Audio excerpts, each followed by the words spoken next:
नमस्कार। आप देख रहे हैं वीआईपी न्यूज और मैं हूं राकेश काला। आज के जनसदन में चर्चा का मुद्दा है नड्डा भर गए पार्टी में नई ऊर्जा। और इसी विषय पे चर्चा करने के लिए खास मेहमान हमारे साथ बने हुए हैं। आइए सबसे पहले उनसे रूबरू करवा देते हैं। संजीव वर्मा जी भाजपा प्रवक्ता है, प्रखर प्रवक्ता है। संजीव जी, आज की इस चर्चा में वीआईपी परिवार आपका स्वागत करता है। नरेंद्र सिंह जी राजनीतिक विशेषज्ञ है। नरेंद्र जी, आज की इस चर्चा में आपका स्वागत है। और महेश जोशी कांग्रेस से प्रवक्ता है। महेश जी, आज की इस चर्चा में वीआईपी आपका स्वागत है। सबसे पहले रुख संजीव वर्मा जी आपकी तरफ कर लेते हैं और ये भी आपको बताते चले कि जगत प्रसाद नड्डा जो राष्ट्रीय अध्यक्ष है भाजपा के, जौलीग्रांट पहुंचते हैं। मुख्यमंत्री उत्तराखंड के पुष्कर सिंह धामी जी, कैबिनेट मंत्री सतपाल महाराज जी और प्रदेश अध्यक्ष उत्तराखंड के महेंद्र भट्ट का स्वागत करते हैं। अन्य कैबिनेट मंत्री भी होते हैं, अन्य कार्यकर्ता भी होते हैं। वो निकलते हैं तो डोईवाला भाने वाले में हुजूम जिस तरीके से निकल के आता है उनके स्वागत के लिए, वो सीधा रुख करते हैं देव इंस्टीट्यूट ऑडिटोरियम में हरिद्वार के लिए, जहां वो मन की बात सुनते हैं मुख्यमंत्री धामी जी और कैबिनेट मंत्री सतपाल महाराज। वहीं पे कई तरीके के कयास भी लगाए जा रहे हैं। हालांकि ये भी सुनने में आ रहा है कि 2024 की तैयारी बीजेपी ने शुरू कर दी है। स्पष्ट तौर पे यही उनका कहना है कि जिस तरीके से बच्चा एग्जाम की तैयारी करता है एग्जाम से पहले, उसी की तैयारी के लिए पार्टी में कहीं ना कहीं अगर बागेश्वर की तरफ भी रुख किया जाए, कहीं ना कहीं वहां भी चर्चा करके। संजीव जी, किस तरीके से इसको वैचारिक पट काला जी, देखिए, भारतीय जनता पार्टी पूरी तरह से 2024 की हमारी तैयारी है। उसमें पूरी राष्ट्रीय स्तर से लेकर प्रदेश स्तर से लेकर और पूरे बूथ तक हमारी पार्टी लगातार काम कर रही है। पूरे जितने भी हमारे कार्यकर्ता, चाहे प्रदेश के हों, जिले के हों, मंडल के हों, चाहे बूथ हो, सभी को लगातार एक्टिव कर दिया गया है। 15 प्रमुख तक हम लोग पहुंच चुके हैं। और अभी जो हमारा एक नया अभियान विगत 3-4 दिनों से आरंभ हुआ है, वो है जो 18 वर्ष के जिन्होंने अभी 18 वर्ष पूर्ण किए हैं और नए नए मतदाता पहली बार विकास के नाम पर विकास को और माननीय प्रधानमंत्री जी को पुनः 2024 में लाने के लिए वोट करेंगे। और ऐसे मतदाताओं को जबरदस्त एक तरह से उनकी भावना है कि हम पहली बार कैसे वोट करें जल्दी से जल्दी और भारतीय जनता पार्टी के पक्ष में, और दोबारा से माननीय प्रधानमंत्री जी को तीसरी बार प्रधानमंत्री के रूप में हम उनको देखें। और बात रही बागेश्वर की, आपने बागेश्वर की बात करी, तो बागेश्वर का जो चुनाव के परिणाम है उसको हम 2024 का सेमीफाइनल हम देखते हैं। जिस तरह से 2024 में एक और भारतीय जनता पार्टी और एक तरफ सभी, और मैं सोचता हूं जो इसका परिणाम आने वाला है वही परिणाम कमोबेश 2024 में भी हमको देखने को मिलेगा, जहां भारतीय जनता पार्टी का पूरी तरह से परचम लहराने वाला है और विपक्ष का पूरी तरह सुपड़ा साफ होने वाला है। विपक्ष की जमानतें जब्त होने वाली हैं। और काला जी, एक चीज और मैं आपको बताना चाहता हूँ। देखिए, कांग्रेस पार्टी जहां बड़े बड़े दावे और बड़े बड़े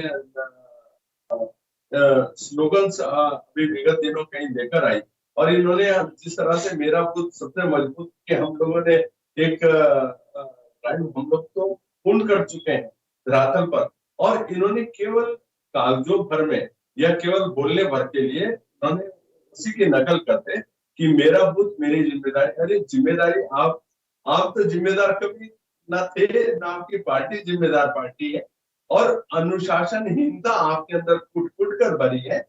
और हमारी पार्टी अनुशासन के बल पर लगातार आगे बढ़ रही है। और माननीय राष्ट्रीय अध्यक्ष जी अभी जब आए हैं तो कार्यकर्ताओं के अंदर एक जबरदस्त एक बूस्टअप करके गए हैं, जबरदस्त ऊर्जा का संचार हुआ है। और 2024 में मैं सोचता हूँ ये ऊर्जा लगातार आगे और ज्यादा बढ़ेगी। कर लेते हैं महेश जोशी जी की तरफ, उसके बाद एक प्रतिक्रिया लेंगे नरेंद्र जी से। अब महेश जोशी जी, जिस तरीके से देखिए कह रहे हैं संजीव जी की अनुशासन हमारी पार्टी के अंदर है, ये तो आने वाले समय बताएगा। वो कह रहे हैं कि बागेश्वर को उपचुनाव मान के चल रहे हैं, वो सीधा 2024 के हिसाब से उपचुनाव शुरू होना है। महेश जी, इसमें एक प्रश्न और जोड़ देता हूं कि जिस तरीके से अगर हम बात करते हैं बीजेपी की, तो उन्होंने स्वर्गीय चंद्र रामदास जी जो कैबिनेट मंत्री जो बने हैं, उनकी पत्नी को टिकट दिया है। कहीं ना कहीं लगता है कि सिंपैथी वोट बढ़ेंगे। दूसरा प्रश्न चिन्ह यह आ जाता है कि आपने आम आदमी पार्टी से छोड़ के आए हुए कैंडिडेट को टिकट दिया है। लगता नहीं कि वहां पे कोई काबिल कैंडिडेट कांग्रेस के पास नहीं था कि जो टिकट देना पड़ा। ये लगेगा तुझसे कि वो तुरंत छोड़ के आए, उनको टिकट दे दिया, जो वर्षों से इस प्रतीक्षा में है कि उनको कहीं ना कहीं टिकट मिलेगा, पार्टी के लिए काम करेंगे, वो उपेक्षित महसूस करते हुए नजर नहीं आते। तो पहले तो मैं वर्मा जी के बात पे, जिस तरह से वर्मा जी अपनी पीठ खुद ही थपथपा रहे हैं, के बारे में ये कहना चाहूंगा कि ये मतलब किस तरह की अनुशासन की पार्टी है। अभी विगत दिनों ही इनकी यूके सभा के विधायक ने इनकी पूरी पोल बोली है। इस तरह से उन्होंने बताया है कि 22 साल में जब से यहाँ पे यूकेसर में भाजपा का विधायक रहा है, कोई काम नहीं किया। तो उसने पता चल रहा है कि भाई इतनी अनुशासन वाली पार्टी है, उसने इनकी पूरी पोल खो दी है। आपके सामने खोली, सार्वजनिक रूप से खोली है। अरे आपके सामने खोली, सार्वजनिक रूप से अरे क्यों झूठ बोलते हो? चैनल पे बैठ के क्यों झूठ बोलते हो? चैनल पे बैठ के क्यों झूठ बोलते हो? शर्म करो, शर्म करो, थोड़ी जिम्मेदारी से बात करो। देखिए नहीं, बिल्कुल बिल्कुल, मैं रुक कर लेता हूँ नरेंद्र जी की तरफ। नरेंद्र जी देखिए, जिस तरीके से संजीव जी कह रहे हैं कि हमारी पार्टी बहुत बड़ा मैंडेट मिलने वाला है, कांग्रेस भी कह रही है, वो दावे देखिए हर पार्टी करती है। अगर बात करते हैं उत्तराखंड पार्टी की या नई राज्य परिवर्तन पार्टी आ रही है, वो भी दावे करती है, राजनीतिक धर्म है। लेकिन किस तरीके से आप देखते हैं कि वहां पूर्व विधायक जो कैबिनेट मंत्री रहे हैं स्वर्गीय चंद्र रामदास, उनकी पत्नी को टिकट मिलता है, इधर एक दूसरी पार्टी से छोड़ के कांग्रेस में आए टिकट मिलता है। लगता है कि कहीं ना कहीं अगर वो कांग्रेस से किसी कार्यकर्ता को देते तो शायद एक मजबूत स्थिति में कांग्रेस आ सकती थी। नरेंद्र जी, कलेश भाई, ऐसा है कि कांग्रेस, अगर आप इस तरह से देखें इसको, कि कांग्रेस ने इस चुनाव को गंभीरता से लिया है और वो उस कैंडिडेट पे दाव लगाना चाहते थे जो इस सीट को उनके लिए निकाल सकता है। लेकिन जिस तरह से जैसे मैंने कहा, गंभीर बहुत है कांग्रेस सीट के लिए। जिस तरह से आज उनके देवेंद्र यादव जी जो उनके उत्तराखंड के प्रभारी हैं, वो भी वहां पहुंचे हुए हैं। करीब 40 लोगों की स्टार कैंपेनर की लिस्ट लगा रखी है, वहां सभी सारे के सारे उतर गए हैं। तो जिस तरह से पीछे सेल्ट, जब वो पिछली बार इलेक्शन हुआ था, जब वो विधायक हमारे एक्सपायर हुए थे, जीना साहब, कौन सी थी, सेल्ट, हाँ, सेल्ट में जिस तरह से इन्होंने तकरीबन उस सेल्ट का इलेक्शन को छोड़ दिया था, जहां पर वो उनकी कैंडिडेट खड़ी थी, अकेले ही दौड़ भाग कर रही थी। पर अगर आप इधर देखें, थोड़ा सा यहाँ पर चेंजेस है और इन्होंने जानबूझ के वहां पर एक बहुत बढ़िया तरीके से लड़ाई कर रहे हैं। और उन्हें कैंडिडेट भी माना कि पैराशूट कैंडिडेट है और बाहरी पार्टी से लाए गए हैं, परंतु जिस कैंडिडेट की जीतने की उम्मीद थी, उस कैंडिडेट पे दावा लगाया गया है। लेकिन दूसरी बात एक और चीज माननी पड़ेगी आपको, कि जिस तरह से कांग्रेस बीजेपी पार्टी में या तो हारने की आकांक्षा है, या ऐसा लगता है कि 2024 में जमीन खिसक सकती है, इसलिए उनकी तैयारी अभी से चालू हो चुकी है। जिस तरह से सभी स्टेटों में या जिस तरह से हर प्रदेश में ये जा जाके कैंडिडेट आपके जो अपने कार्यकर्ता हैं उनका मनोबल बढ़ाने की कोशिश कर रहे हैं, इससे साफ झलकता है कि बीजेपी को कहीं ना कहीं लगता है कि ये 2024 का इलेक्शन जो है इनके लिए कठिन होने वाला है। देखिए, आज से कुछ सालों पहले, अगर आप 2 साल पहले मुझसे अगर आप पूछते कि बीजेपी 2024 का चुनाव हार सकती है, तो शायद मैं इस बात पे हंस देता। परंतु पिछले 6-7 महीनों में जिस तरह से परिवर्तन की लहर चल रही है देश में, या कांग्रेस पार्टी के प्रति रुझान हुआ है, या राहुल गांधी एक सीरियस पॉलिटिशियन की तरह उतरे हैं, और जिस तरह से गंभीरता से उनको लिया जा रहा है, और जिस तरह से गठबंधन बना है INDA का, इससे ये तो लगता है कि 2024 की लड़ाई बीजेपी के लिए उतनी आसान नहीं होगी जितनी अब तक लगती थी।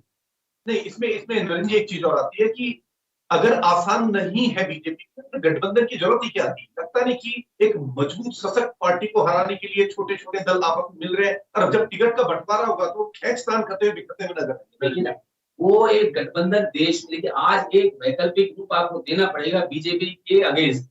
अगर आप देखिए, अगर पहले की तरह ये सब अपने आप लड़ते होते तो शायद सारे के सारे हार जाते। इसलिए इन्होंने गठबंधन करते हैं ना, विपक्ष की हवा निकली। अरे बोले तो सर, मैं आपकी बात मान रहा हूँ ना, जो सेंटीमेंट बीजेपी के खिलाफ है।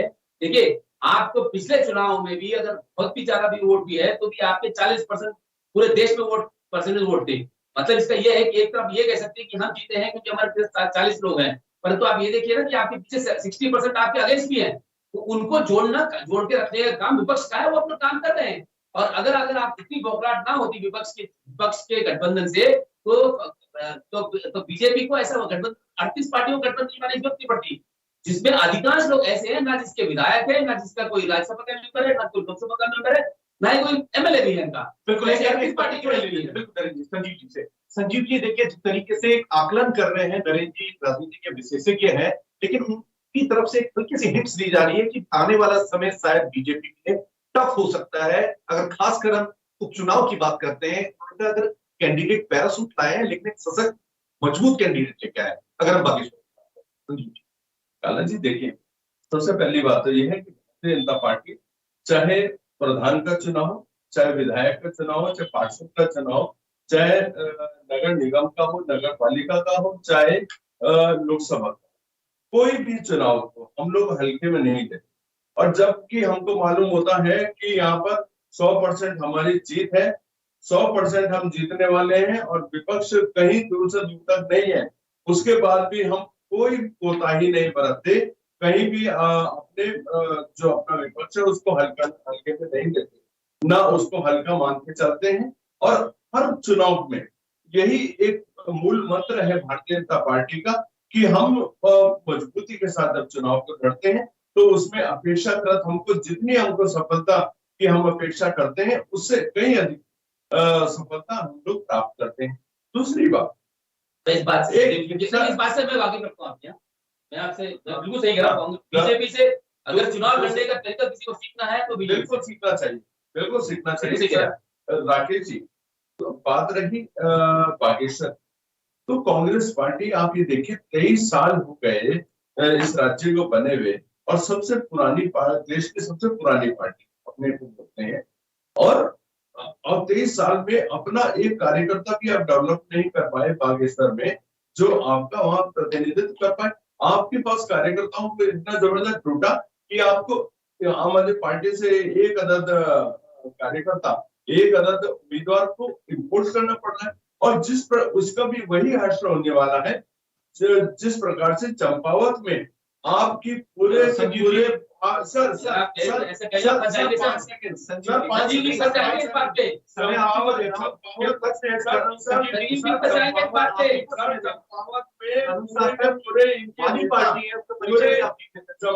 में आपने कहा अपने उम्मीदवार को बाजार में छोड़कर भाग खड़े हुए थे। सर आपकी आधी कैबिनेट कीजिए, आपकी आधी कैबिनेट संजीव जी आधी कैबिनेट कांग्रेस है सर।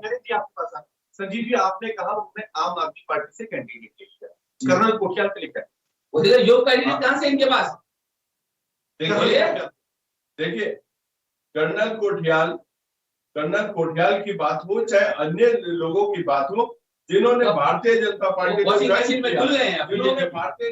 को ज्वाइन किया, वो सभी लोग माननीय प्रधानमंत्री जी की रीति नीतियों से प्रभावित होकर, उनके कार्यों से प्रभावित होकर, जहां उनके नेतृत्व में जहां देश आज इतना आगे पहुंच रहा है, जहां पूरा विश्व भारत की ओर टकटकी लगाए देख रहा है, जहां भारत एक तरह से एक निर्णायक भूमिका में है, मैं सोचता हूँ सारी बातों से प्रभावित होकर सभी लोग संजीव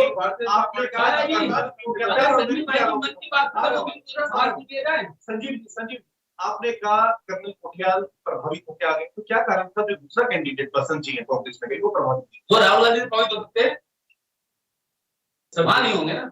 एक मिनट राकेश जी, देखिए अंतर कर्नल कोठियाल हमारे यहाँ आए, उन्होंने एक सामान्य कार्यकर्ता के रूप में पार्टी को ज्वाइन किया, ठीक। बसंत कुमार इनके यहाँ गए, वो केवल और केवल एक नेगोशिएशन के उस पर गए, उन्होंने नेगोशिएशन की कि मेरे को विधायक का टिकट आप देंगे, तो जो कांग्रेस के टूट के आए थे आपके आधा मंत्रिमंडल आपका कांग्रेस ही है, जो 17 में आए थे आधा मंत्रिमंडल कांग्रेस का है, विधायक को छोड़िए, हमारी नीति नीतियों से प्रभावित हो गए, सौदा करके आए, बिल्कुल नहीं, हमारी नीति प्रभावित होकर और यह देखते हुए कि वहां पर वे लोग अपने मुख्यमंत्री हरीश रावत की तानाशाही से पूरी तरह त्रस्त थे और उनकी तानाशाही से त्रस्त होकर और भारतीय जनता पार्टी की रीति नीतियों से प्रभावित होकर कि देश को कोई आगे ले आ सकता है तो भारतीय जनता पार्टी ले आ सकती है। बिल्कुल बिल्कुल और बराबर समय दे देते हैं वो लोग महेश जी के रुक महेश जी आप तो महेश जी देखिए जिस तरीके की हर पार्टी का कैंडिडेट या उसके कार्यकर्ता या उसके जो पदाधिकारी होते हैं वो दावा करते हैं कि हमारी पार्टी जीतने वाली है, बड़े मैंडेट के साथ जीतती है।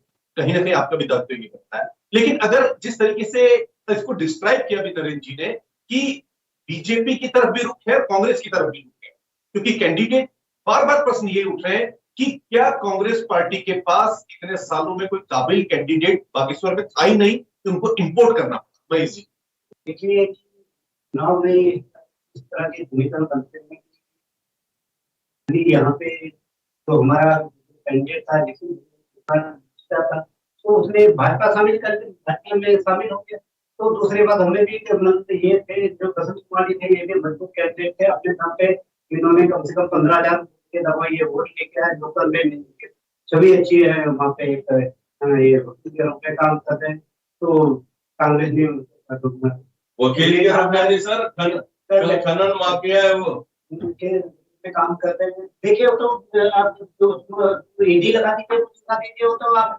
लगाने के उसमें एक्सपर्ट है। आप बताइए कि इसमें कहाँ खनन माफिया है खनन माफिया को ये आपको भी पता है हमको भी पता है। ये अलग बात है लेकिन जिस तरह कांग्रेस विचारधारा से वो प्रभावित हुए कांग्रेस का और बहुत अच्छा चुनाव लड़ते हैं और कांग्रेस का संगठन मजबूत संगठन ऊपर से लेकर नीचे तक बुद्ध स्तर पर वहाँ पे काम कर रहा है। आपके किस नेता से जुड़े हुए हैं तो यहाँ पे युवा बड़ा परेशान है। बिल्कुल बिल्कुल मैं आप रुक करता हूँ नरेंद्र जी आपकी तरफ। नरेंद्र जी देखिए जिस तरीके से जेपी नड्डा जी जो राष्ट्रीय अध्यक्ष है भाजपा के वो उत्तराखंड का रुख करते हैं, लगता नहीं कि कहीं ना कहीं बागेश्वर में उसका फर्क पड़ेगा। अभी तक कांग्रेस का कोई भी बड़ा चेहरा उत्तराखंड में नहीं है, मात्र 10 दिन से भी कम समय रह गया है वोटिंग के लिए, इलेक्शन के लिए। लगता नहीं कि उनके आने का मतलब या इशारा या जिस तरीके का रुझान या जिस तरीके से चर्चा में वो आएंगे, चाहे इलेक्ट्रॉनिक मीडिया की बात करते हैं प्रिंट मीडिया की बात करते हैं, तो वोटरों का रुझान कहीं ना कहीं लगता नहीं बीजेपी की तरफ चला जाएगा।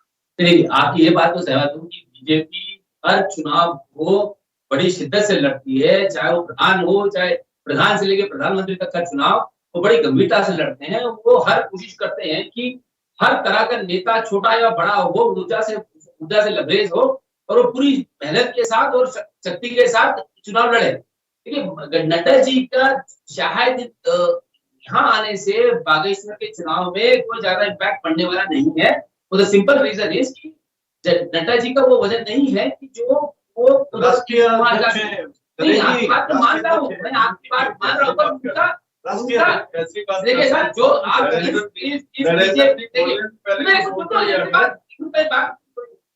बीजेपी में सबसे बड़े नेता है माननीय प्रधानमंत्री और उनसे उसके बाद बड़ा नेता है तो माननीय अमित शाह जी है।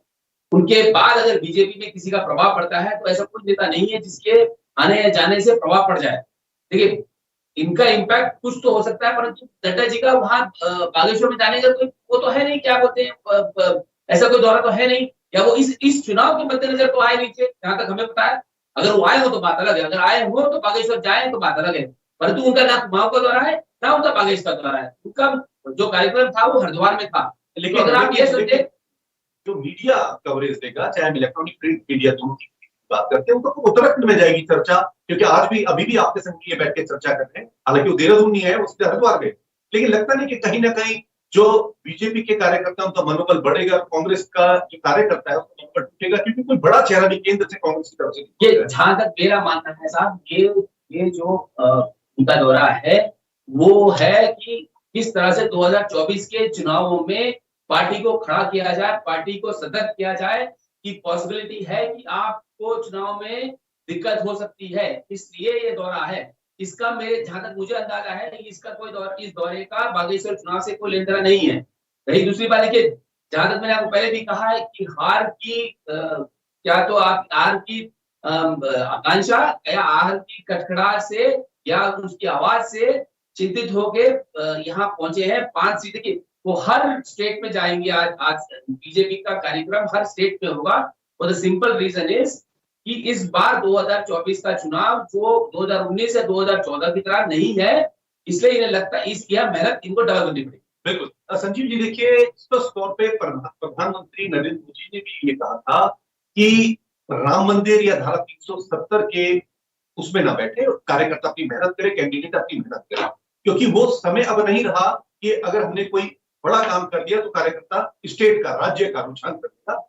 जो भी कैंडिडेट है उसको अपने दम पे, अपने काम के दम पे मेहनत करनी पड़ेगी। लगता नहीं कहीं ना कहीं अगर जिस तरीके से आप कह रहे हैं कि वो पैराशूट कैंडिडेट लेके आए तो वजन तो हाँ मजबूत है। जी जी, अगर आप एक लाइन जोड़ दें। बिल्कुल बिल्कुल। देखिए जिस तरह से अगर आपने देखा हो 15 अगस्त के दौरान जिस तरह से प्रधानमंत्री ने आह्वान किया था कि हर घर तिरंगा हो, हर किसी को मिट्टी के साथ सेल्फी केस नहीं हो। आपको खुद पता है, आपने मोहल्ले में देखा होगा इस बार इस कैंपेन का कोई ज्यादा फर्क नहीं पड़ा है। उसका सिंपल रीजन यही है, उसका सिंपल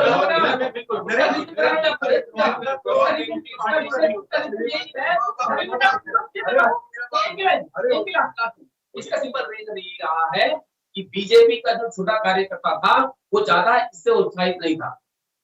संजीव जी पहले मैं कहता हूँ, नरेंद्र जी देखिए तिरंगा किसी पार्टी का नहीं है। नहीं, मैं पार्टी बात कर रहा हूँ। आप मुझे गलत समझ गए। मैं ये कह रहा हूँ देश के आम जनता में हर व्यक्ति अपने घर की, आपने मुझे गलत समझ लिया सर। ये नहीं कह रहा, नहीं ये बात नहीं कह रहा। आप मुझे गलत समझते हैं। मैं आपको कह रहा हूँ आपसे गलत बात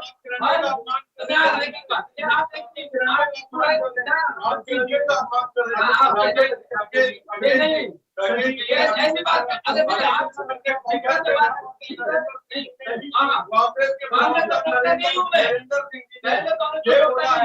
कि इस बार तिरंगे नहीं पहने। क्यों नहीं पहनेंगे? क्योंकि पिछली बार 5 करोड़ लोगों ने सेल्फी खिंचवाई थी।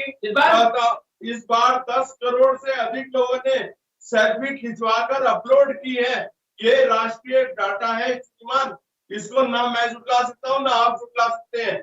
और ये बड़ी बात ये है कि माननीय प्रधानमंत्री जी के आह्वान पर ये लोगों ने जता दिया है, दिखा दिया है कि माननीय प्रधानमंत्री जी का हम इतना आदर सत्कार करते हैं।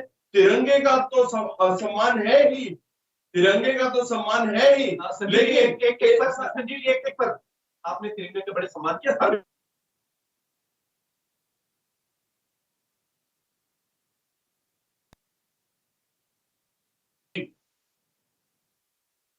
राकेश जी नहीं देखिए हाँ। जब हम इतना गुणगान करेंगे तो उसकी भी हमें जानकारी होनी चाहिए। राकेश जी देखिए जो तिरंगा है, तिरंगे का आप अभी बात किसने उठाई? आपने उठाई कि मेरे पास लोगों ने तिरंगा नहीं उठाया। संजीव जी पर यहाँ पे तुष्टिकरण में घुसोगे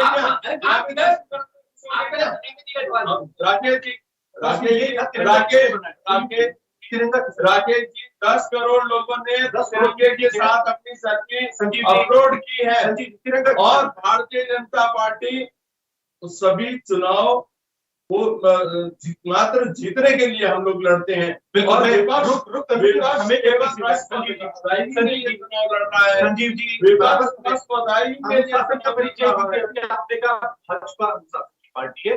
मैं संजीव जी बता दूं, हमारे देश का तिरंगा पिंगाली वेंकैया जी ने बनाया था। रुक में महेश जी आपकी तरफ महेश जी देखिए, संजीव जी की भी अपनी बात ठीक है कि हम पैराशूट कैंडिडेट नहीं है। नरेंद्र जी का भी आकलन अपनी जगह बिल्कुल ठीक है कि वो कहते हैं कि कहीं ना कहीं रुख कांग्रेस की तरफ भी जा सकता है, बीजेपी की तरफ भी जा सकता है। महेश जी किस तरीके से आप देखते हैं कि उपचुनाव की हम बात करते हैं, नड्डा जी का यहाँ पे आना, कार्यकर्ता को ऊर्जा भर जाना और कांग्रेस का चेहरा केंद्र से यहाँ आना, लगता नहीं कि कहीं ना कहीं थोड़ा सा मायूस करता है कि जिस तरह से ये बागेश्वर चुनाव चाहा है और स्वागत है देवभूमि में आए हैं और चुनावी नड्डा जी क्या अब सबके अभी 9 सब लोग आएंगे, चुनावी वर्ष तो आएंगे। लेकिन मेरा कहने का मतलब यह है जो प्रदेश के ज्वलंत मुद्दे हैं, जो भी है, अभी इतनी बड़ी आपदा आई है, मैं आपको क्षेत्र में कोई ना सांसद दिख रहा है, ना कोई मुझे दिख आपके हिमाचल प्रदेश इस समय सबसे ज्यादा आपदा से प्रभावित है। क्या आप बताइए, क्या राहुल गांधी, सोनिया गांधी, प्रियंका गांधी, तीनों गांधी में से कोई सा एक गांधी पहुंचा? तो तीनों गांधी में से कोई एक गांधी पहुंचा? आप बताइए, मर चुकी है संवेदनशीलता उन्नयन की, मर चुकी है संवेदनशीलता। और हिमाचल का उन लोगों को करना चाहिए था, उन लोगों के जगहों का, उन लोगों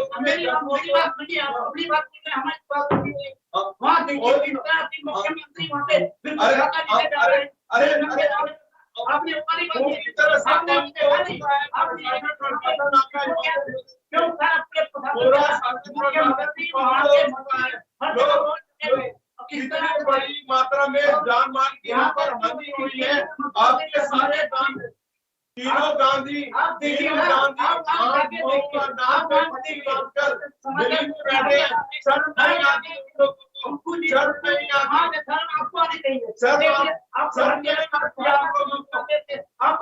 हिमाचल का दौरा,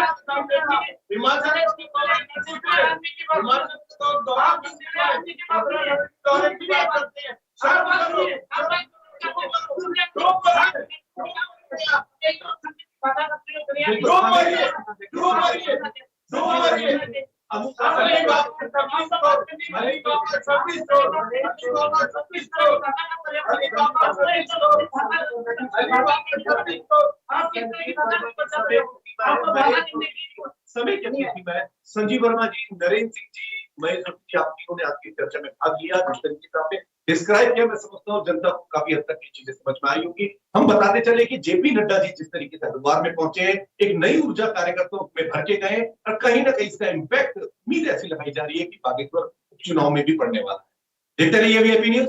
नमस्कार।